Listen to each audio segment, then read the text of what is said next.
Здравствуйте, в эфире новости спорта, в студии Власий Сергеев. Шестикратный олимпийский чемпион по шорт-треку Виктор Ан в конце сентября примет участие в отборочных стартах для включения в сборную России. Об этом сообщает пресс-служба Союза конькобежцев. Напомню, в сентябре 2018 года Ан объявил о завершении карьеры. В феврале 2019 года спортсмен принял решение возобновить тренировки и готовиться к выступлению на Олимпийских играх 2022 года. Проведение открытого международного кубка Союза конькобежцев России запланировано на 13-15 сентября. 33-летний Виктор Ан является самым титулованным конькобежцем в истории. На его счету 6 золотых медалей Олимпиады, а также 20 побед на чемпионатах мира. Олимпийская чемпионка по фигурному катанию Екатерина Боброва объявила о завершении спортивной карьеры. Об этом она написала на своей странице в Инстаграм. Боброва в дуэте с Соловьевым стала олимпийской чемпионкой 2014 года в Сочи и серебряным призером Олимпиады 2018 года в Пхенчхане. Также Боброва и Соловьев являются бронзовыми призерами чемпионата мира и победителями чемпионата Европы 2013 года. Из-за многочисленных вопросов хочется сделать официальное заявление. Я завершаю свой путь в спорте и делаю это ни о чем не жалея и с радостью в сердце. Это были потрясающие годы труда, побед и поражений, дружбы, новых знакомств и приключений, написала Боброва. Сборная Туниса по футболу обыграла команду Ганы в серии пенальти в матче 1/8 финала Кубка африканских наций. Основное дополнительное время встречи завершилось со счетом 1-1. 11-метровые удары точнее исполнили тунисцы 5-4. Счет на 73-й минуте открыл футболист сборной Туниса Таха Хеннесси, защитник команды Туниса Рами Бедуи забил мяч в свои ворота. В четвертьфинале сборная Туниса встретится с командой Мадагаскара, которая ранее обыграла футболистов Демократической Республики Конго в серии пенальти. Турнир завершится 19 июля.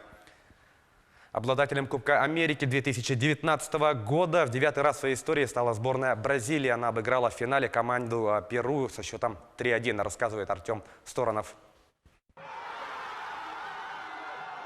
Сборная Бразилии по футболу в воскресенье впервые с 2007 года выиграла Кубок Америки, главный турнир Южной Америки среди национальных команд. Встреча со сборной Перу, проходившая на стадионе Маракана в Рио-де-Жанейро, закончилась со счетом 3-1 в пользу хозяев. Первый гол в ворота противника на 15-й минуте забил бразилец Эвертон Суарес. На 44-й минуте перуанец Хосе Пауло Герреро сравнял счет. Однако уже в самом конце первого тайма Габриэль Жезус снова вывел команду вперед. Во втором тайме Ришарлисон Андраде забил в ворота перуанцев третий мяч. Это было великолепно. Это чувство в сердце, которое не проходит. Это очень здорово. Мы чемпионы. Сборная Бразилии стала обладателем Кубка Америки, проходящего с 1916 года, в 9-й раз в своей истории. Самое большое число побед – 15 на счету национальной команды Уругвая.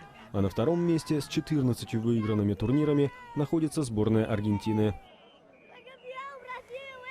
Полузащитник Алексей Сутормин подписал контракт с Санкт-Петербургским футбольным клубом «Зенит». Об этом сообщает пресс-служба команды. Соглашение с 25-летним футболистом рассчитано на 3 года с возможностью продления еще на 1. В прошедшем сезоне Сутормин провел в составе Оренбурга 31 матч во всех турнирах, в которых забил 9 голов и сделал 2 результативные передачи. Экипаж российской команды «КамАЗ-Мастер» под управлением Андрея Каргинова финишировал вторым на втором этапе ралли-рейда «Шелковый путь» в зачете грузовиков. Он проехал спецучасток от Байкальска до Улан-Удэ длиной 212 километров за 2 часа 33 минуты и 12 секунд. Победу на этапе одержал экипаж белоруса Сергея Вязова на МАЗе. Третье место занял голландец Мартен Вандербринк на Рено.